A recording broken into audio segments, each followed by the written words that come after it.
thịt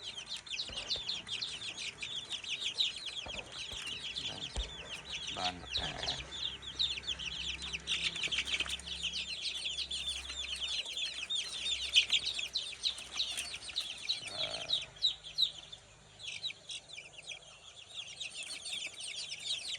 còn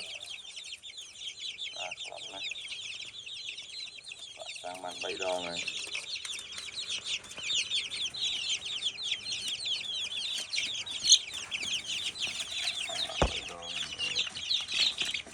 sạch